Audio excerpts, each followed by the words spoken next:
but it is the first time that it is happening in Kenya, ya kwamba wakati kuna by elections tunaona bullets zikikuwa shot. It is the first time. It is also the first time we are seeing the kind of level of intimidation na kutumia fedha za umma, na katika level tunaona saa hii hatujawahi ona tena. Y'all who are supporting Ruto's regime with all the load of violence being melted against the critics and also the opposition, you happy with the way this government is being run? It might be a rhetorical question that I'm asking, bearing in mind that these duo during their campaigns, that was William Samoei Ruto and Rigathi Gachagua, did say, never before shall they use the National Police Service to settle political scores.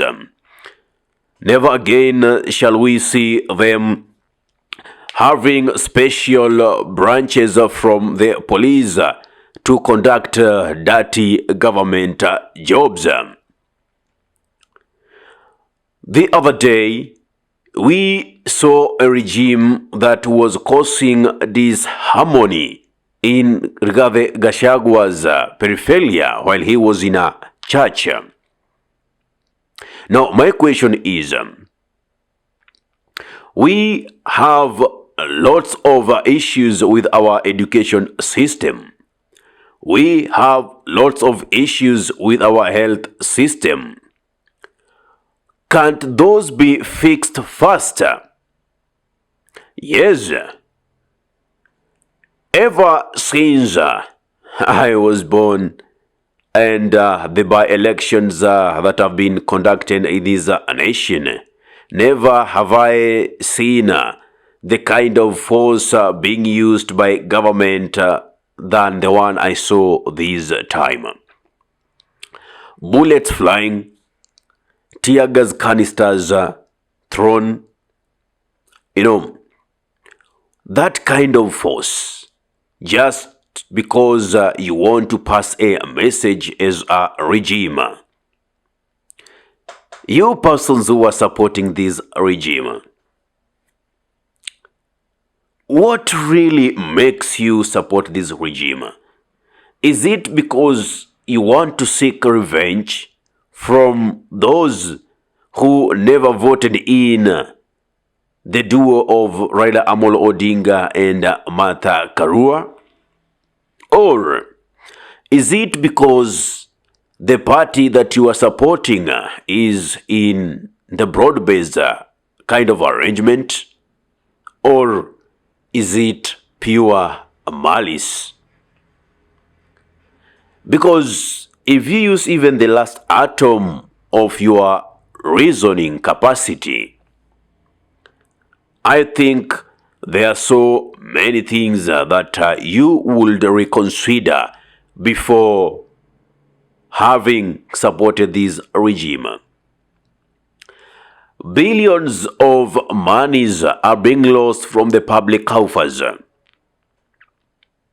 The Auditor General comes and tells us what is done. It's like a normal day in Kenya. It's like we are used to listening to theft cases, corruption cases, nepotism cases, until it becomes our second nature. Things are being done in this nation as if they are legalized. Anyway, Dindi Nyoro is also as surprised as I am. Let us take a minute and listen to him, watch him. Then maybe you'll be able to sit down, reflect, and ask yourself, what kind of regime do you really vote for as a citizen? But it is the first time that it is happening in Kenya, ya kwamba wakati kuna by elections tunaona bullets zikikuwa shot. It is the first time. It is also the first time we are seeing the kind of level of intimidation na kutumia fedha za umma, na katika level tunaona saa hii hatujawahi ona tena. We want to request all the leaders, political leaders. There is no leader who was born ati kazi yake tu ni kusupport mwingine. Every leader na every person ako na nafasi ya mawazo na ako na freedom of association. Tupeleke chini hii mambo ya temperature ya juu sana, especially serikali ikitumia nguvu ya askari kwa mambo ya uchaguzi. We have to keep on recalibrating, building the fabric of our country, and it is very unfortunate that the same money we pay as taxpayers can be used to actually bring disharmony among Kenyans. Na pia nataka nikemee, mimi nimepigwa na tear gas pale Keno hapo awali katika kanisa, na sio vizuri. Na mimi nataka kuuliza wale watu wako katika uongozi, we can differ on anything else, but let us not get to a level of throwing tear gas in churches.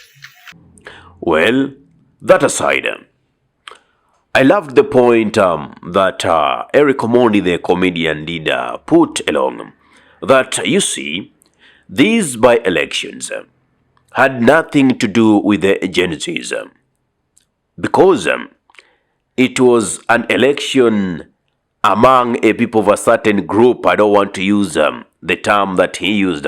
Anyway, it was an intellectual abuse which can be defended in the court of law. There were people of a certain group who were competing against themselves. And the Gen Zs didn't want themselves involved in it.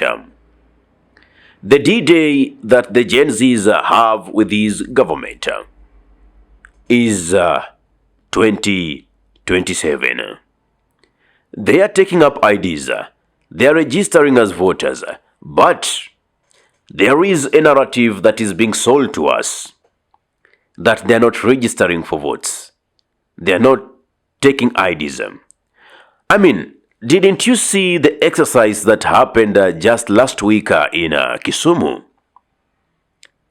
The ID initiative that was happening at Kondele roundabout. We saw lots of youth. They came in numbers to register for IDs. So, there is a narrative that is being driven. So in future, when they get to steal and stuff the ballot boxes with their own numbers, they get to say, it is you who are not voting. But you see, our eyes are open. Back to my question. Take your time. Or have you taken your time? You who is saying one term, or you who is saying two term, do you really have valid reasons as to why you are saying so? At least for me, I have put forth a few of what I consider as heinous atrocities committed against humanity and against this nation by Ruto's regime as my reason not to support this regime. Because life is sacrosanct. You don't just take someone's life. Power is temporary. When you are drunk with power, there are things you might do subconsciously, but again, it will cost you. And that is the message I would wish our President, His Excellency William Samoei Ruto, to receive. He just forgot that in the previous regime, led by Uhuru Muigai Kenyatta in the second term, he went through this. Nonetheless, we just saw him shedding tears in the church. It was a gameplay. It was a move to seek sympathy.